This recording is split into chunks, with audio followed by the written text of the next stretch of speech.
Então, para iniciarmos a segunda fase do nosso curso, com a história contemporânea, nós vamos, o primeiro documentário, na verdade não será um documentário, será uma videoaula, um debate com o professor Ricardo Antunes sobre a constituição da classe operária, da classe trabalhadora. Essa aula do professor Antunes, ela tem por base 3 livros clássicos, né, sobre a classe trabalhadora. O primeiro deles é A Crítica da Filosofia e do Direito, de Karl Marx, escrito entre 1844 e 1845. O segundo, também de Karl Marx, é um livro denominado Manuscritos Econômicos e Filosóficos, escrito por Marx em 1844. E o terceiro livro é um livro de Engels, o parceiro memorável de Karl Marx, é A Situação da Classe Operária na Inglaterra, um escrito de Engels em 1845, um livro que vai ter uma influência muito grande sobre Karl Marx. Então, este é o primeiro debate, a primeira videoaula com o professor Ricardo Antunes, não é? Sobre a constituição da classe operária. Como é que surgiu essa classe? Primeiro, o conceito de classe, né? Como é que ele surge. E segundo, quem é essa classe operária? E qual é a possibilidade dela enquanto classe revolucionária, como já fora a classe burguesa. O segundo texto é um documentário que trata sobre a formação dos Estados Nacionais. Como eu disse agora há pouco, os Estados Nacionais, sem eles, sem essa formação que a gente tem hoje, o capitalismo seria inviável. A garantia jurídica, a segurança jurídica, era um dos meios para isso. Agora, o Estado capitalista, ele surge com o máximo de exploração. E era inviável sustentá-lo daquela forma sem que não houvesse alguns ganhos para a classe trabalhadora. E vocês verão nos documentários por que era inviável. Porque a miséria era muito grande. Jornada de trabalho de 12, 16, 18 horas, crianças 4 ou 5 anos, trabalhando jornadas tão extensas quanto 10, 12 horas por dia, né, e ganhando quase que absolutamente nada. Enfim, as condições extremamente precárias da classe trabalhadora sem direito algum. E os estados não suportariam, né? A população não suportaria e certamente fariam a revolução de classe. Tomaria o Estado, tomaria o poder, dada a quantidade de pessoas, né, na miséria. E então o Estado Nacional, a Constituição dos Estados Nacionais, permite uma maior rentabilidade para os capitalistas e alguns direitos são conquistados pelos trabalhadores. Direito de voto, direito de jornada de trabalho, enfim, uma série de direitos que sustenta minimamente o Estado burguês. De outra forma, com a fome, com a miséria e com a exploração deslavada, pura e simples, ninguém suportaria. A classe que é a maioria, que é a classe trabalhadora, tomará o poder a qualquer momento.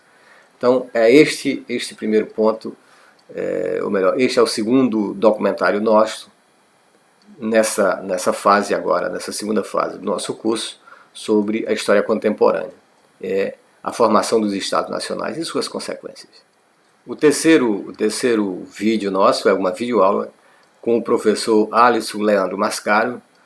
Alisson Mascaro é jurista e filósofo, professor da Universidade de São Paulo, e o professor Alisson Mascaro vai nos falar sobre poder, Estado e classe social, a partir das leituras de 3 livros de Karl Marx. Um deles, novamente, é A Crítica da Filosofia do Direito, de Hegel, escrito por Marx entre 1844 e 45, como já disse anteriormente. O segundo livro com o qual o Alisson se baseia para a sua aula é o 18 de Brumário, de Luiz Bonaparte. É um livro escrito por Karl Marx em 1852, que trata de como do golpe de Estado impetrado por Luiz Bonaparte, sobrinho de Napoleão Bonaparte, e como ele demonstra o poder do Estado, como a burguesia abre mão de estar à frente do Estado para colocar um pressuposto ali. A partir das reflexões de Marx sobre o que foi o golpe de Estado de 1852 na França, se compreende que o Estado burguês pode ser gerenciado por qualquer um. Qualquer um. Qualquer imbecil pode gerenciar isso. O que interessa à burguesia, o que interessa ao capital, é que executem aquilo que lhe interessa. É que a economia sirva a seus propósitos. É que o Estado continue a servir ao seu propósito. Então, tanto faz. Qualquer imbecil pode governar o país, desde que não mexa nos pressupostos da economia, que é a base de sustentação, não é, do Estado burguês.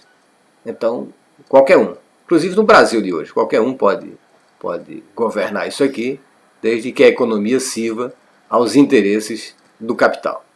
E é isso que Mascaro, a partir da leitura de Marx, e ele complementa essa fala dele com um outro texto marxiano, que é o socialismo jurídico. Na verdade, não é um texto marxiano, é um texto marxista, que é o socialismo jurídico, escrito por Engels e por Kautsky. E talvez vocês devam se perguntar, mas qual é a diferença entre marxiano e marxista? O pensamento marxiano é o pensamento do próprio Marx, é aquilo que ele próprio escreveu. E o pensamento marxista é a escrita de outros que, a partir dos estudos de Marx, né, escreve sobre o mesmo pressuposto do pensamento de Marx. Então, os marxistas são aqueles que produzem, que escrevem a partir das ideias de Marx. E o pensamento marxiano é o que o próprio Marx escreveu. Então, esse terceiro vídeo, essa terceira videoaula, nós fechamos com as reflexões do professor Alisson Leandro Mascaro. O quarto vídeo é um documentário. É um documentário sobre a Revolução Russa. Como a Rússia se constituiu no farol do mundo, da classe trabalhadora no mundo, em 1917, a Revolução Russa de 1917. Quando falamos da Revolução Russa de 1917 é porque em 1905 teve também um processo revolucionário. Na verdade, a guerra civil na Rússia, que culmina com a vitória dos sovietes, o processo de guerra civil na Rússia começa em 1905. Pois bem, a Rússia era um nicho contraditório. O campo vivia-se numa miserável incrível. E a sua maioria, evidentemente, dos seus habitantes viviam no campo. Nos grandes centros havia um desenvolvimento industrial e vivia sobre um regime absoluto, absolutista. Né? Diferente do resto do Ocidente, lá se chamava de czar. Né? O mesmo que César, o mesmo que rei. E essa monarquia russa, como toda monarquia, vivia à custa do trabalho alheio. E junto com essa monarquia, a igreja católica ortodoxa russa, não era a católica romana, mas tanto lá quanto cá viviam às custas do trabalho do povo. E em 1905 inicia-se um processo revolucionário, mas que é dominado pelo czar, apesar da perca dos trabalhadores da Revolução de 1905, muitos são mortos, outros são exilados, como é o caso de Lenin, como é o caso de Trotsky, enfim, mas essas pessoas continuam o seu trabalho político. De tal sorte que a Rússia entra na guerra, na Primeira Guerra Mundial, e começa a perder batalhas e batalhas. A pobreza aumenta, a fome e a miséria aumenta novamente. E, novamente, o estupim da guerra civil está posto. Na verdade, ele sempre esteve posto. Essa é a faísca que faz com que, novamente, o povo vá às ruas e, desta vez, como uma vitória definitiva. Começa em fevereiro de 1917 e culmina com a Revolução de Outubro de 1917. Essa sim é a Revolução dos sovietes. É a Revolução do Exército que se constitui no Exército Vermelho. A Revolução comunista, de fato, que transforma a Rússia numa potência em pouco mais de 4, 5 anos, numa potência tecnológica e econômica mundial. Então, este é o quarto documentário da série desta etapa do nosso curso sobre a história contemporânea. O quinto documentário desta série trata da crise de 29. do crash da Bolsa de Nova York de 1929. Num dado momento do curso, da etapa anterior desses cursos nossos, vocês viram um documentário, se não me engano, o documentário 4, que tratava, por exemplo, das tulipas holandesas, né, da Bolsa de Valores. Então, ali nos dá uma ideia muito clara do que é a Bolsa de Valores. E o que aconteceu em 1929 é que as pessoas começaram a comprar ações. Vocês viram que ações nada mais é do que uma ilusão. É alguém dizer que tem aquilo que não tem, aquilo que não existe. É dar valor inclusive financeiro, né, a algo inexistente. Eram as tulipas, aí são outras coisas. Mas os anos 20 foi um período, nos Estados Unidos, sobretudo, de grande desenvolvimento. A indústria produzia bugigangas à vontade, então se consumia muito. O cinema ajudou muito, né, naquela fase fantástica de deslumbre e de encantamento. E as pessoas começaram a comprar ações. E do dia para a noite, né, as pessoas começaram a querer vender as suas ações. Ora, quando todos querem vender no mercado, a tendência é que os preços baixem. Agora, baixou tanto o preço que ninguém queria mais, não tinha valor mais nenhum. Não tinha mais valor as ações. E muita gente perdeu a riqueza, perdeu absolutamente tudo e se debateu sobre os Estados Unidos, a fome e a miséria que é muito maior do que hoje, né? Existe muita gente que passa fome nos Estados Unidos, mas nada se compara com aquilo, foi uma coisa absurda.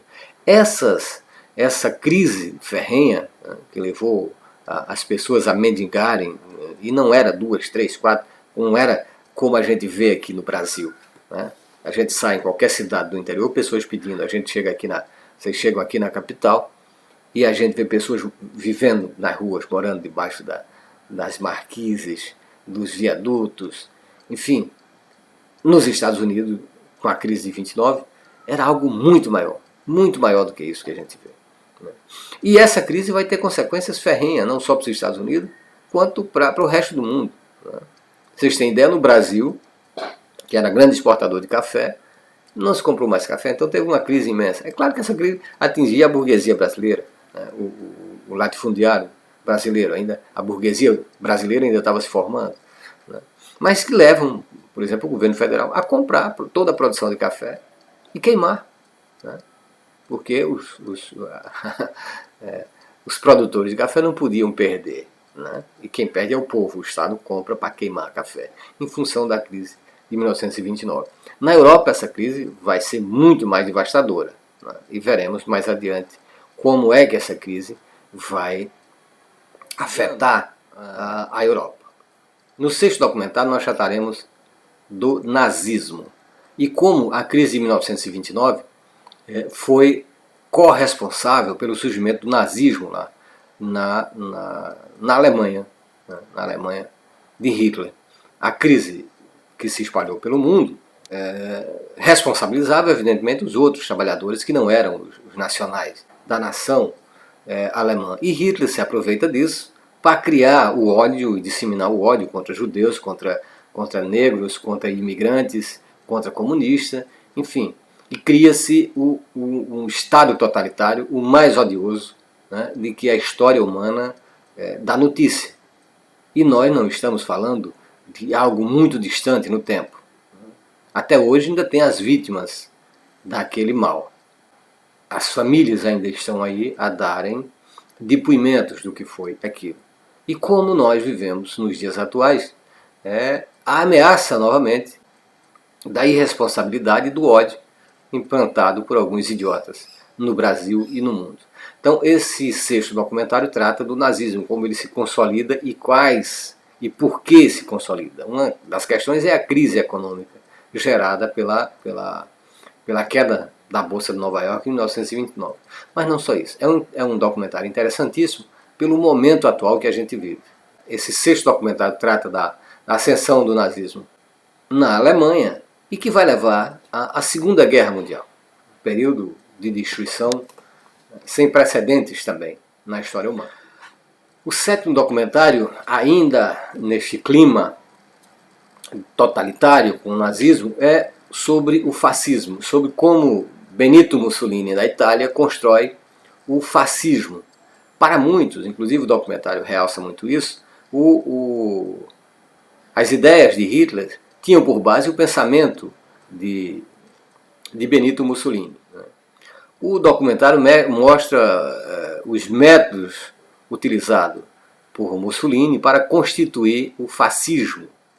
O fascismo inclui elementos nacionalistas, tipo Brasil acima de tudo, Deus acima de todos, né? Se formos atualizar o que é esse nacionalismo de hoje, a crença na sua superioridade pessoal, dos seus, dos escolhidos, dos melhores, essas são características que veremos no fascismo criado por Mussolini. Some-se a isso uma retórica anticomunista, que naquele tempo fazia sentido, o comunismo era muito forte, né, mas que hoje ainda se repete as mesmas hoje como bobagem, como idiotice, e a perseguição aos opositores políticos. Então, esses elementos do fascismo italiano, eu não estou falando do presente, eu estou falando da Itália fascista nos anos 20, 30, 40, né? Mas que muitos desses elementos, infelizmente, voltaram novamente à tona, inclusive no Brasil. Né? Não só para surpresa, mas como um elemento que a gente tem que encarar e superá-los. O 8º documentário, ele dá mais ou menos sequência a isso que a gente está trabalhando. Trata-se da Guerra Fria, o período que decorreu logo após a Segunda Guerra Mundial, por volta de 1846, até 1991, e que opôs, de um lado, os Estados Unidos e do outro, a União Soviética. Os dois países responsáveis pela grande vitória contra o nazifascismo na Segunda Guerra Mundial. Esses dois países se tornaram potência, nem Estados Unidos, nem União Soviética, até o início da Segunda Guerra Mundial, eram essa potência econômica e militares que se tornaram. Então, esses dois países começaram a dividir o mundo entre capitalismo e socialismo.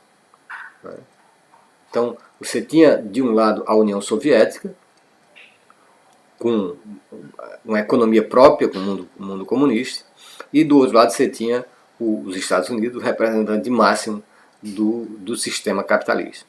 Essas duas potências disputaram o mundo, disputaram países. Tinha os países aliados, né? Ou estava aliado à União Soviética, ou estava aliado aos Estados Unidos. Né? Então foi o período chamado de Guerra Fria, de ameaças constantes, de bombas nucleares, o caso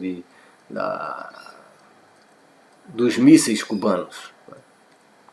A União Soviética, logo após a Revolução Cubana de 1959,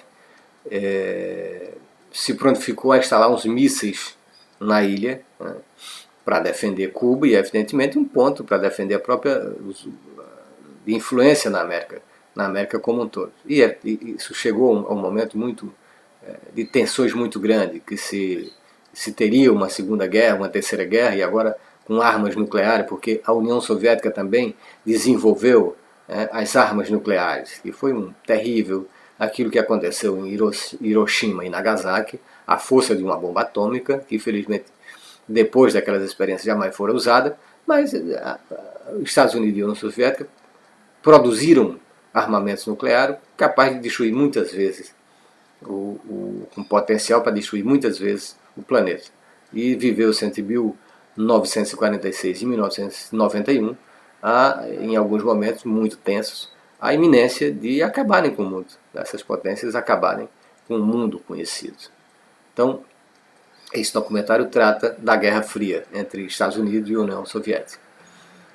O 9º documentário é um documentário sobre a descolonização da África. Logo após a Segunda Guerra Mundial, era insustentável que países que estavam saindo da guerra, né, como França, Inglaterra, enfim, todos os países imperialistas da Europa, que dominaram o mundo com as colônias, que dividiram a partir do final do século XVIII, final do século XIX, que dividiram o continente africano e asiático entre si, né, permanecerem nessas colônias. mas não saíram simplesmente de bom grado.